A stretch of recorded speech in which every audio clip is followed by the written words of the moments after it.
Today we have a 23 GMC Yukon XL, 6.2 liter and a 10L80 transmission. The customer states that the battery has to be jumped off a little bit here and there even after a recall has been performed. So there is a recall on these vehicles to update the serial data gateway module and the radio.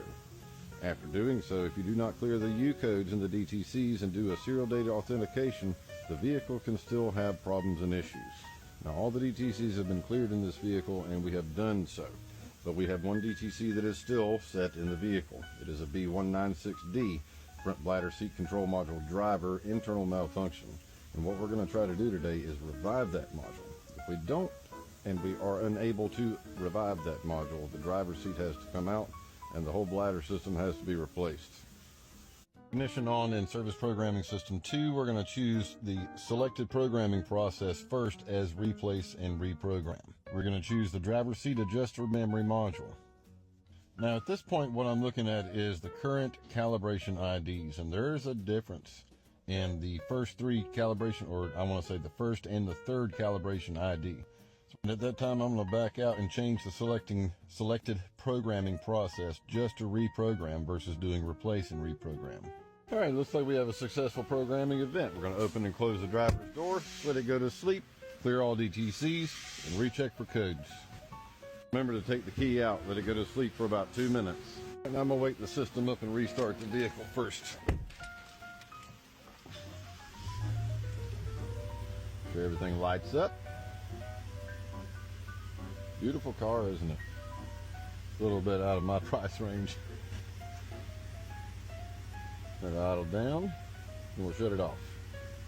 One thing to note is to check and make sure all seat functions are working. Yeah, it's working.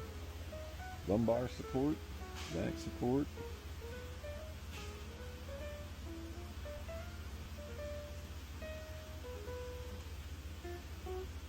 I'm not sure that that one's working.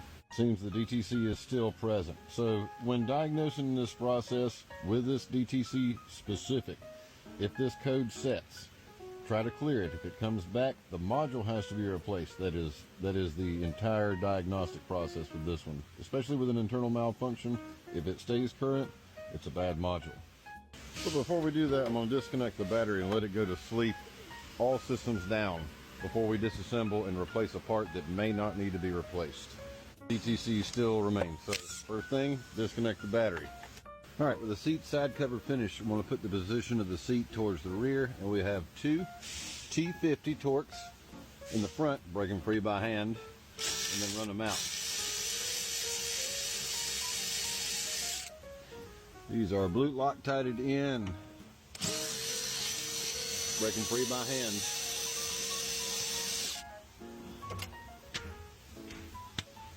We're going to take and rotate the seat forward. We have two more T50 Torx bolts in the rear.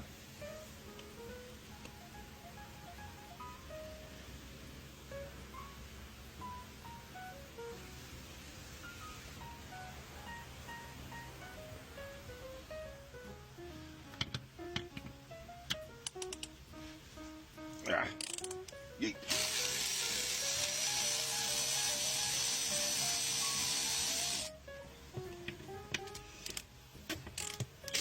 Can position the seat back to the center.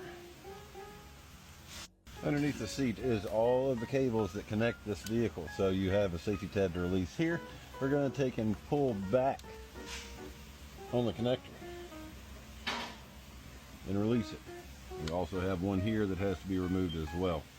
This is your VDLS cable. This is for the video display on the back of the headrest to the rear. Here we go. Alright. I'm going to have disco party today on some connector. Just one more click. Just like that. And behind that guy.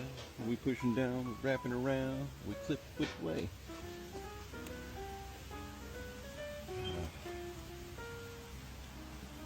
Finicky retainers. Always something. There you go. Alright, let's take the seat out. Come in here for you, bud.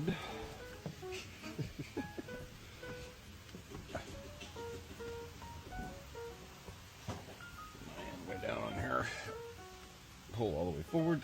Rotate, be very gentle and easy. Do not scratch any of interior.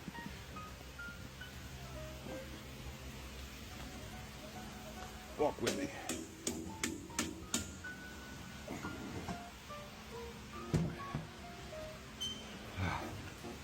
Stay. Alright, does anybody else despise interior trim work? Alright, so we have a lock release once you pull the headrest up. We'll pull it out to the side. We'll raise up and release. We're going to go over here and we're going to do the same thing to that guy. Not damage anything. Remove the headrest. Alright, I'm going to remove this piece here. Got 4 10mm bolts here. Move the rest of the trim to the rear. And then that guy right there is held on by T25, T27, and then 2 10mm bolts here and here. 4, and 1 connector here to remove. It's not a 25, it is a 20. 20, twin. For that guy, for you, bud. Anybody like TV videos? I like watching Tyler. That jazz, smooth jazz.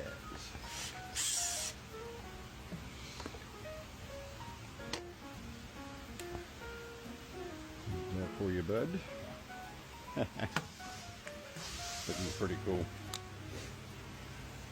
Tyler is the man. Oh, those are 8mm. Wrong socket there for you, bud.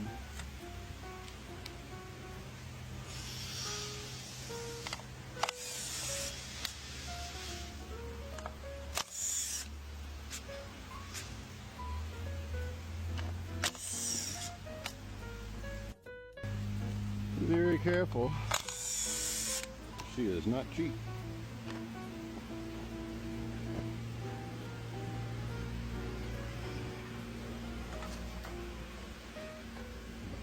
Right there.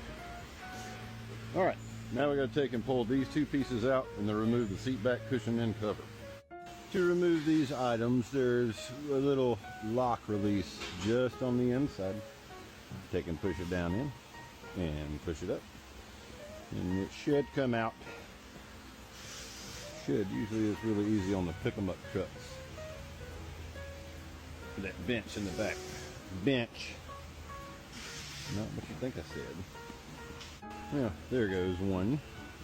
See how the lock has to be pushed in and then pulled up at the same time? That's how they come out. And into this one. A little bit of finger force.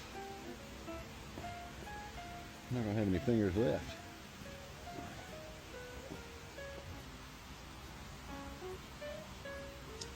It's a lot to get that thing out. Let me try a thinner one. Trusty thin Phillips. I'm gonna go down in that guy. We're gonna pull it straight in. All the way. And pull it up. Here we go. Oh, that worked a lot better. Much better. Still works. Position. I need the seat right where it's at in this location. So we're going to remove that bolt right there.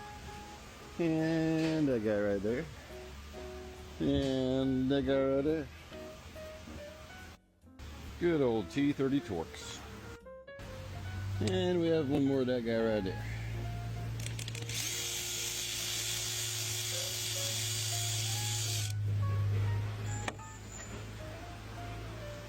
Don't give me no schnitzel about what I've got here, because that's all I'm working with. That's all I got to work with.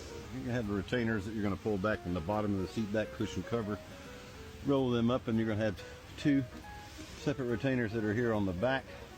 And probably another one on the front side to get the front of the cushion so we can raise all of it out. And there it is with all its glory. My meta glasses died. So when you have to remove the seat back cushion right here, you have 2 zippers on each side to zip it off. Pull everything off the front side, remove the cushion.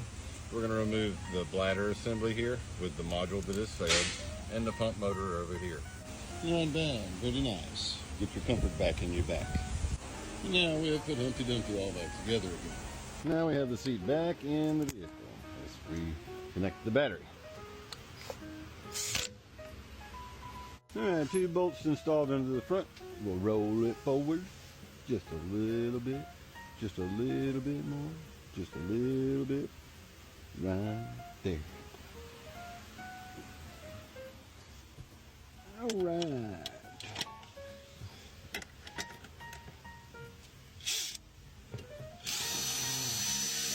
Now nice and easy. And yeet. One more time. And yeet. Tighten it down. Now at this point I can determine without any codes, because that one piece does not need to be reprogrammed. It all communicates and connects to the driver's seat memory module in the front. And it feels like she works all good. Get that lumbar support right back. All right, ignition on, service mode. Relearn the driver and passenger side windows. Clear all DTCs and perform a serial data authentication reset. And we have the green light. Now you wonder why the diagnostic process takes so long. Because sometimes we got to do a lot of stuff. Huh. Skip. Really? Module registration success. Ah, there it is. Now the vehicle starts normal. No issues. Battery test okay. It's good to go home.